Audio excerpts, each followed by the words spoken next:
Westlife at ang kahalagahan ng pagbabalik ni Brian McFadden sa panahon ng pagkawala ni Mark Feehailey.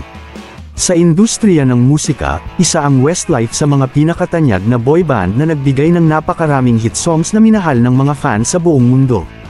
Binubuo nina Shane Filan, Ken Egan, Nicky Byrne, at Mark Feehailey. Naging bahagi rin ng kanilang tagumpay si Brian McFadden bago siya umalis noong 2004. Hello and welcome back dito sa aking channel, at kung first time mo pa lang dito, welcome to JazzVids channel. Ang channel na tumatalakay tungkol sa mga singers at artista noon at ngayon sa tulong ng artificial intelligence, at kaunting research na rin. Bago ang lahat, isang munting request mula sa inyong lingkod. Huwag kakalimutang mag-like, subscribe at pakipindot na rin ang notification bell icon para updated ka sa mga susunod kong content. Ngayon pa lang ay pinasasalamatan na kita. Oh, thank you so much.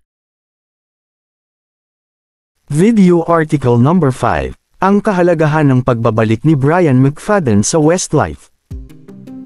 Ngayon, sa harap ng pagkawala ni Mark Feehailey dahil sa sakit, tila isang mahalagang hakbang ang pagbabalik ni Brian upang mapanatili ang kasikatan at musical legacy ng grupo. Noong 2004, nagdesisyon si Brian McFadden na iwanan ang Westlife upang ituloy ang kanyang solo career. Sa kabila ng kanyang pag-alis, nagpatuloy ang grupo at nagkaroon ng maraming matagumpay na albums at tours. Gayunpaman, hindi may kakaila na ang chemistry at dynamic ng original lineup ay kakaiba at mahalaga sa tagumpay ng grupo.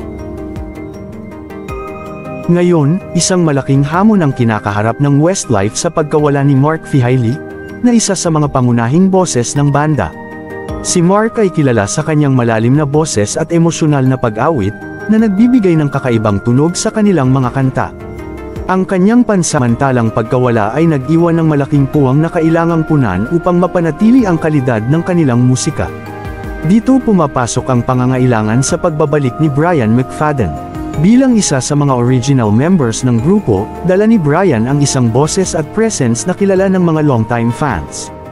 Ang kanyang pagbabalik ay maaaring magbigay ng bagong sigla at nostalgia sa banda, habang nagbibigay ng suporta sa natitirang miyembro sa kanilang musical journey. Higit pa rito, ang pagbabalik ni Brian ay maaaring magbigay ng bagong creative input sa grupo.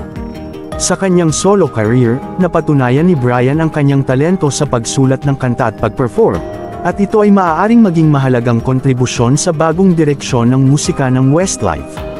Sa kabila ng mga pagsubok, nananatili ang Westlife bilang isa sa mga pinakamamahal na boy band sa buong mundo. Ang pagbabalik ni Brian McFadden sa banda ay isang makabuluhang hakbang na maaaring magbigay ng bagong buhay at inspirasyon sa kanilang musika. Sa ganitong paraan, maipapakita nila sa kanilang mga fans na ang kanilang legacy ay magpapatuloy, at ang kanilang musika ay patuloy na magbibigay ng saya at inspirasyon sa mga susunod pang henerasyon. Kasalukuyang nagpe-perform ang Westlife bilang trio. Mukhang okay naman sila, pero ikaw, sa tingin mo, panahon na ba para magbalik or ibalik si Brian McFadden sa grupo? Paki-comment ang iyong sagot. Salamat! Ika'y nakarating sa huling bahagi ng video article na ito. Huwag kakalimutang mag-like, subscribe at pakipindot na rin ang notification bell icon para updated ka sa mga susunod kong content. Hanggang sa muli!